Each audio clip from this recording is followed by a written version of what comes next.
విజయ్ కిరణ్ అండి. విజయ్ కిరణ్ గారు, సో మీరు మొదలు కేసు ఒకటి పెట్టారు, ఆ తర్వాత ఇప్పుడు యూఏపీఏ అంటున్నారు. 2 సార్లు బెయిల్ వచ్చింది.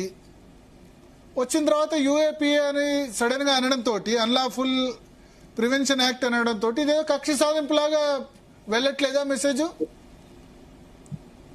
ఎట్లా అన్న బయటికి రాకుండా చూడాలని అని అనిపించట్లేదా సార్? ముందుగా మీకు ప్యానెల్ సభ్యులకి ప్రేక్షకులకి అందరికి కూడా శుభ సాయంత్రం అండి.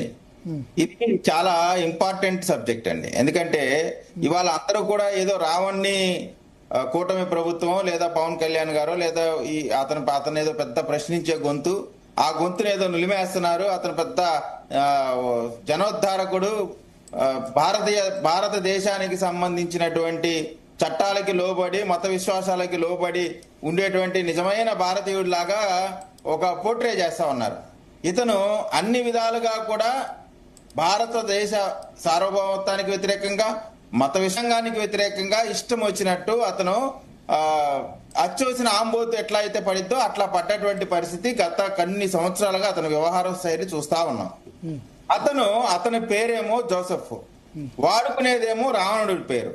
అంటే అతని యొక్క కమ్యూనిటీనో లేదా అతని ఐడెంటిటీని మార్చుకొని ఒక కుట్రపూరితమైనటువంటి వాతావరణంలో అతను తిరుగుతా ఉన్నాడు.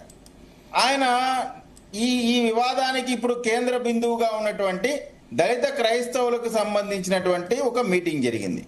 వాస్తవంగా దళిత క్రైస్తవుల 1950 ప్రెసిడెన్షియల్ ఆర్డర్ కి దానికి సంబంధించినటువంటి దళిత క్రైస్తవులకి ఎస్సీ హోదా కావాలి అనేటువంటి దానిపైన ఒక మీటింగ్ అనే అనౌన్స్మెంట్ చేశారు. ఈ కార్యక్రమంలో అనేక మంది, కొంతమంది మాస్టర్ టీచర్స్ పాల్గొన్నారు, ప్రొఫెసర్స్ పాల్గొన్నారు, రిటైర్డ్ ఐఆర్ఎస్లు, పాస్టర్లు, పెద్దలు, మత పెద్దలు కూడా పాల్గొన్నారు. వాళ్ళందరూ కూడా వాళ్ళు ఏమి కోరుకుంటున్నారు?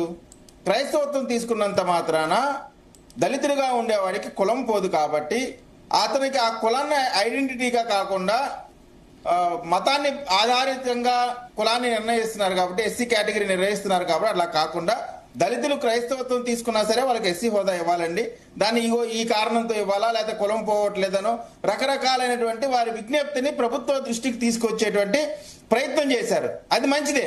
భారతదేశంలో ఎవరైనా సరే వారి హక్కుల కోసం ప్రభుత్వాలని డిమాండ్ చేయొచ్చు, రిక్వెస్ట్ చేయొచ్చు, వారి విన్నపాలని ప్రజల ముందు, ప్రభుత్వాల ముందు పెట్టచ్చు. అదే కదా చేయాలా. మీటింగ్ పెట్టిన దానికోసమే కదా. కానీ పవన్ కళ్యాణ్ గారి పేరు ఎందుకు తీసుకొచ్చాడు? పాయింట్ నెంబర్ 1, ఆయన ఆ మీటింగ్ లో ఉండి ఏం ప్రశ్నించాడు? దళిత క్రైస్తవులకు ఎస్సీ హోదా కోసమే కదా అతను మీటింగ్కి వచ్చాడు. అతను మాట్లాడాల్సిన అంశాలు ఏంటి? దళిత క్రైస్తవులకి ఎందుకు ఎస్సీ హోదా ఇవ్వరనేటువంటి క్వశ్చన్ ఎక్కడన్నా చేశాడా? ఆ అంశం పైన ఒక్క మాట మాట్లాడా? స్టాండ్ ఏంటి మరి? కూటమి స్టాండ్ ఏంది దానిలో సార్? మీ కూటమి స్టాండ్ ఏంది? Bharatiya Janata Party against TDP stand ఏంది, లేకపోతే జనసేన స్టాండ్ ఏంది ఆ విషయంలో?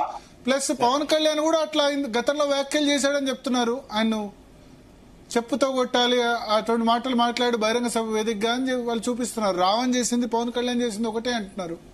సార్, దెయ్యాన్ని దేవుణ్ణి ఒకవైపు చూడకూడదు, చెడ్డ వాళ్ళని మంచి వాళ్ళని ఒకేలాగా ఒకే ఘాటిని కట్టకూడదు, దున్నపోతుని దీన్ని ఆవుని ఒకే వైపు కట్టకూడదు.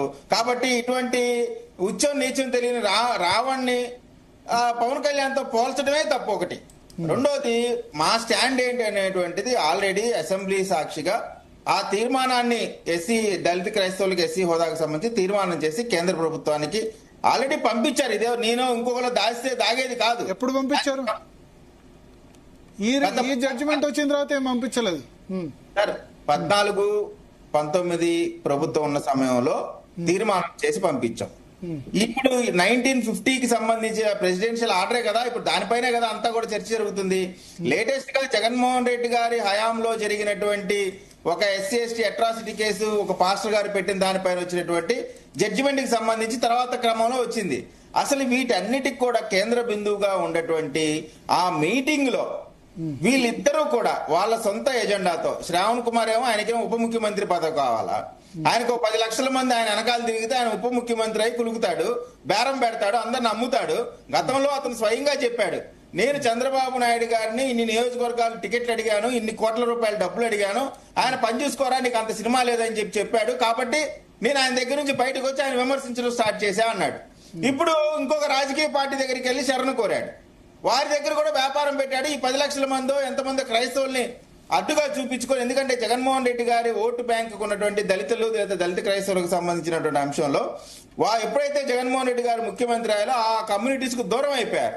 ఎస్సీలు ఏదైతే మైనార్టీలు వీళ్ళంతా ఉన్నారో చాలా తీవ్రమైనటువంటి అణిచివేతకి దాడులకు గురయ్యారు జగన్మోహన్ రెడ్డి గారు ముఖ్యమంత్రిగా ఉన్న సమయంలో.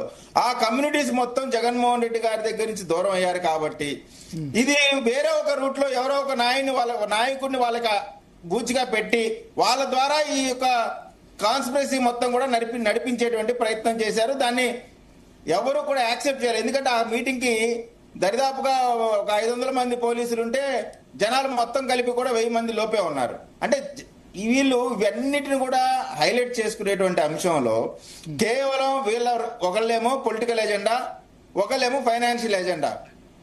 ఈ ఫైనాన్షియల్ ఎజెండాలు, పొలిటికల్ ఎజెండాలో దళిత క్రైస్తవుల్ని పాములుగా వాడుకునేటువంటి ప్రయత్నం చేశారు. కాబట్టి శ్రావణ్ కుమార్ చేసింది, రావణ్ చేసింది, ఇద్దరు చేసింది కూడా 100కి 100 పాళ్ళు తప్పు. ప్రభుత్వం ఇటువంటి కఠినమైన వైఖరి మొదటి రోజే పెట్టాల్సి ఉండే. 3 సార్లు అరెస్ట్ అయ్యి బెయిల్ మీద రిలీజ్ అయిన తర్వాత ఎందుకు మరి?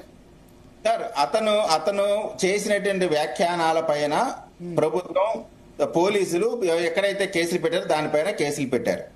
ఇతని యాటిట్యూడ్, ఇతను మాట్లాడేటువంటి విధానం బట్టి లోతుగా పోలీసులు ఎప్పుడైతే ఇన్వెస్టిగేట్ చేయడం స్టార్ట్ చేశారో అనేకమైనటువంటి అంశాలు బయటకు వచ్చినాయి.